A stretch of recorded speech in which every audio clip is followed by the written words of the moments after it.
हिंदी फिल्मों के जज डी.के. सप्रू, आपने इनको कई बार देखा होगा फिल्मों के अंदर जज की कुर्सी पर बैठे रहते हैं। और एक समय ऐसा था जब हर फिल्म के अंदर इनको जज के रोल के लिए लिया जाता था। दोस्तों, यहाँ पर इनका अंत किस तरह से होता है, ज़िंदगी के अंदर इन्होंने उतार भी देखे, चढ़ाव भी देखे और अंत समय इनका बड़ा ही दुख में गुजरा था। दोस्तों, क्या हुआ था इनके जीवन के अंदर, पूरी सच्चाई यहाँ पर जानने वाले हैं। इस वीडियो को अंत तक ज़रूर देखिएगा, जिससे इन एक्टर के बारे में आपको पूरी जानकारी मिल सके। नमस्कार, मैं हूँ सुदेश कुमार और फिल्मी कहानी चैनल में आपका स्वागत है। डी.के. सप्रू बेमिसाल चरित्र अभिनेता जो कई दशकों तक लोगों के दिलों पर राज करते रहे। दोस्तों, मशहूर फिल्म साहब बीबी और गुलाम में चौधरी मजले सरकार का किरदार तो याद ही होगा आपको, जो कि बहुत ही दमदार था और इन्होंने ही निभाया था। या फिर ज्वेल थीप का विशंबर नाथ सेठ का किरदार आपको याद ज़रूर होगा, वह भी बड़ा दमदार था। और पाकीज़ा फिल्म का हकीम साहब का तो रोल आपको याद ही होगा, बहुत ही ज़बरदस्त था। ये सारे बेमिसाल रोल महान अभिनेता सब्रू ने ही किए थे। उनका पूरा नाम दया किशन सब्रू था। दया से डी, किशन से के, यानी कि डी.के. सब्रू। तो बॉलीवुड के जो लोग थे वो डी.के. सब्रू के नाम से उनको बुलाने लगे थे। 16 मार्च 1916 को जम्मू में डी.के. सप्रू पैदा हुए थे। वो कश्मीरी ब्राह्मण परिवार में जन्म उनका हुआ था। पिता राजा हरी सिंह के खजांची विभाग में कार्य किया करते थे। उनका परिवार कश्मीर से लाहौर चला गया था, मगर बंटवारे में वो पंजाब ही आ गए थे वापस। वैसे उन्होंने कभी भी एक्टिंग का नहीं सोचा था, उनको एक्टिंग के बारे में ज़्यादा शौक नहीं था। वो तो पढ़ लिख करके जालंधर में PWD विभाग में नौकरी किया करते थे। दोस्तों, कश्मीरी होने के वजह से उनकी रंगत गोरी और आंखें नीली, यानी कि बहुत ही सुंदर चेहरा था उनका। उनकी खूबसूरती इतनी अच्छी थी कि लोगों के अंदर चर्चा का विषय बनी हुई थी। उनके कुछ पंजाबी दोस्त कहा करते थे कि इतने सुंदर हो, यहाँ क्या कर रहे हो, फिल्मों में जाओ और हीरो बनो। अब दोस्तों, यहाँ पर सप्रू ने सोचा क्यों ना एक बार किस्मत को आजमा लिया जाए। और अब वो मजाक मजाक में जालंधर से पुणे चले जाते हैं और वो सीधा पहुँचे मशहूर प्रभात स्टूडियो। इसको वी संताराम, बाबू राव, शेखर फतेह राव जैसे दिग्गज चलाया करते थे। दोस्तों, वी संताराम की नज़र सप्रू पर पड़ती है तो सुंदर चेहरा देख करके फ़ौरन अपने पास उसको बुलाते हैं और पूछने लगे कि तुम कहाँ से आए हो, तुम तो यूरोपियन हीरो लगते हो, आओ मेरे पास बैठो, मुझे तुमसे कुछ बात करनी है। तो यहाँ पर वी संताराम उनको बिठा लेते हैं, उनसे कुछ बात करनी है, क्योंकि उनका चेहरा ही इतना सुंदर था जब वे जवान थे। वी संताराम सप्रू से इतने प्रभावित हुए कि अपनी फिल्म राम शास्त्री में उनको रोल दे दिया था। और दोस्तों, कंपनी की ओर से हर महीने 3000 रुपये का वेतन तय भी कर दिया था। उस ज़माने में सप्रू पहले ऐसे अभिनेता थे जिनको इतना ज़्यादा वेतन मिला करता था और अभिनेताओं की तुलना में। फिल्म आई तो उस फिल्म के अंदर सप्रू ने पेशवा का रोल निभाया था। फिल्म भी हिट हो गई और उनका कैरियर भी यहाँ से चल पड़ता है। उस समय 4 लोग एक ही रूम में रहा करते थे, देवानंद, गुरुदत्त, रहमान और सप्रू। मगर सप्रू की किस्मत ऐसी चमकी, उनके ऊपर फिल्मों की बरसात होने लगी थी, जैसे इस फिल्म में सफलता इनको मिली थी।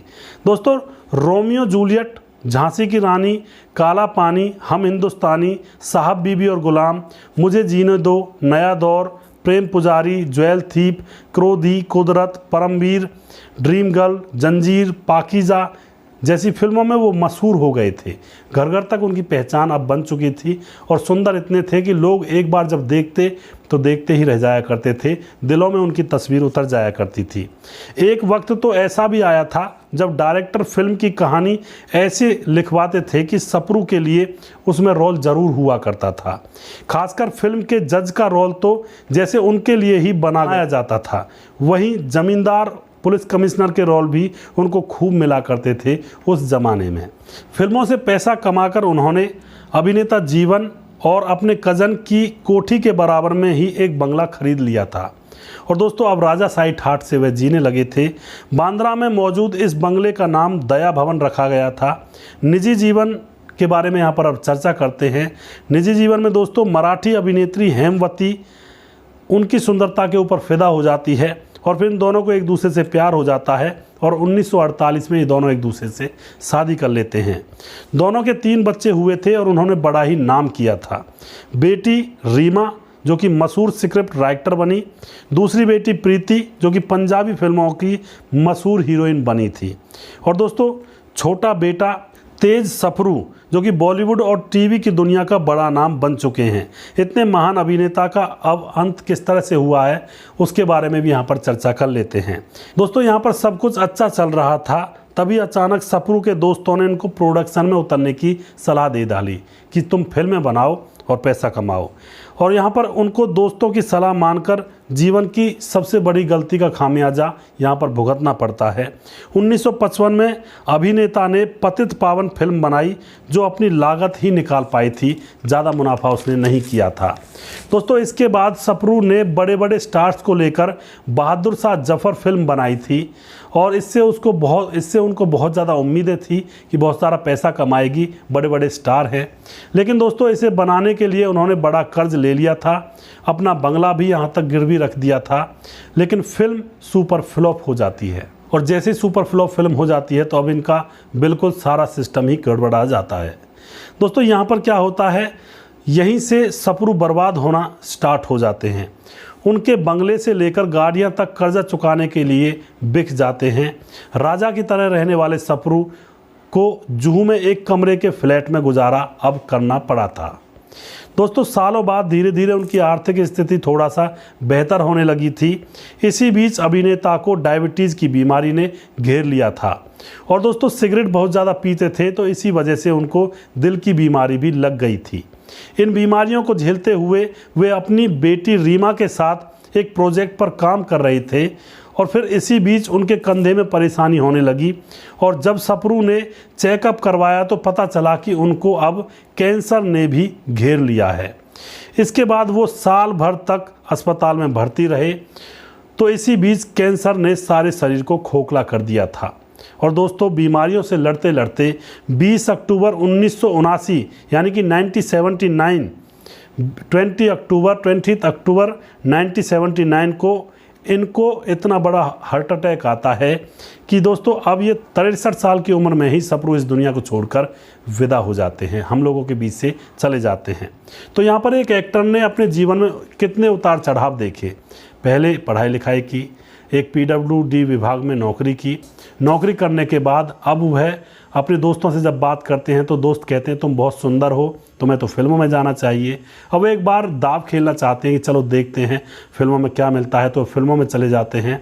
वहाँ पर उनकी सुंदरता को देखकर डायरेक्टर उनको अपनी फिल्म में काम दे देते हैं और उनका वेतन बांध देते हैं, जबकि उस ज़माने में इनका वेतन सबसे ज़्यादा बांधा गया था इनकी सुंदरता को देख करके।